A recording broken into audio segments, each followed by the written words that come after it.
My name's Yoon, and I'm the co-founder of SEOULZ, and we focus on Korean startups and getting that information out to the global audience. Covering the Korean startup scene for about 6-7 years, and then I decided to create my own media site. I realized that a lot of the Korean startup content is only Naver focused. So you can find a lot of content on Naver about Korean startup ecosystem. But as far as Google, they were very lacking. So the global audience didn't really learn about the Korean startup scene. So I started to create a platform that focused strictly on Google and Google SEO to get maximum exposure for Korean startups in the Korean startup tech scene. So for example, a keyword like Korean startups would be very hard to rank number one. For example, Forbes, one of the biggest magazines in the world, ranks in the top for Korean startups. I've been covering the startup scene and know what works and what doesn't work for Google SEO, and I was able to get SEOULZ ranking number one above Forbes at times. For that to happen, you need to know to write great content and cover it in a non-biased way, and over about 100 keywords from Korean fintech, Korean AI, anything about Korean tech, we rank number one. So all our audience is 90 to 95% outside of Korea, Southeast Asia, UK, US. They learn about the Korean startup scene through us. Now, we're not Naver focused, so we don't cover the Korean startups for the Korean audience. So all our content is strictly outbound. So if an international VC wants to learn about this Korean startup or this Korean startup, they'll read the article through us and they'll contact us. Because a lot of the complaints I got was, if they contact the Korean startups directly, there is absolutely no response. And so we act as more of the middleman to help the Korean startups and actually help international investors look for interesting projects in Korea.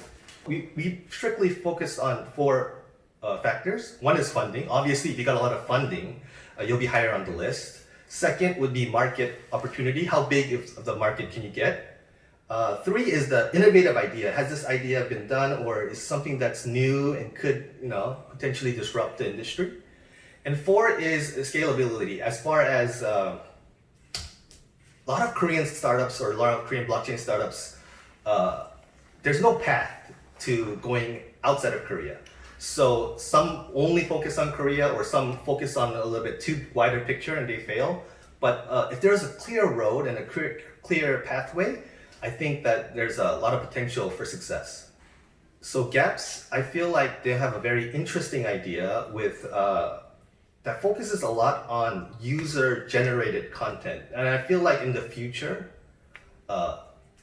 as AI develops and all this, actual content creation will be key for almost any startup.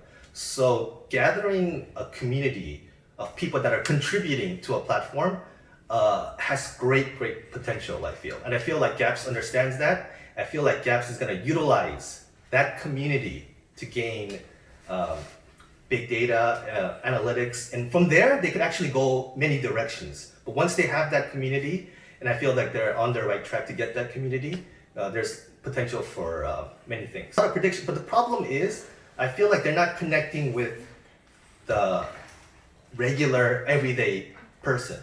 They focus on the crypto community. And the crypto community, honestly, is not a very big community. It's a very small community. So, if in my opinion, if Gaps focused more on the mass, less on the blockchains, less on the crypto side, I think it'll be easier to grow that community that I was talking about in the beginning. We're in the seed raising round. We already have the infrastructure set up for Google SEO. So that's done. Right now, talking to investors, they want to see us incorporate a database of all the startups and all the VCs. And for me to do that, it's going to take a lot of time, but we're in the process of doing that. And once we have that database, again, we're already ranking number one on Google for Google SEO.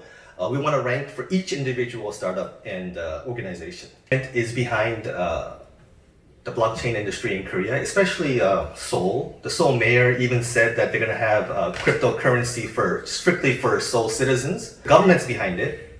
The big corporations like Samsung, Kakao, they're all getting into the blockchain scene. And if you know anything about Korean, if the big players, big corporations and the government are behind something, it's gonna succeed. If they were against it, it won't. So there's a lot of upside as far as the potential of the Korean market. The Korean audience and the citizens are very familiar with systems, and they're very, very knowledgeable as far as the crypto scene compared to other countries. So everything's already there. We just need that one successful killer project that could really take it to the next level. Yes, I feel like Gaps has potential. Again, it's gonna take a clear roadmap that you stick to that roadmap and you go from A to B, growing that community and being very transparent.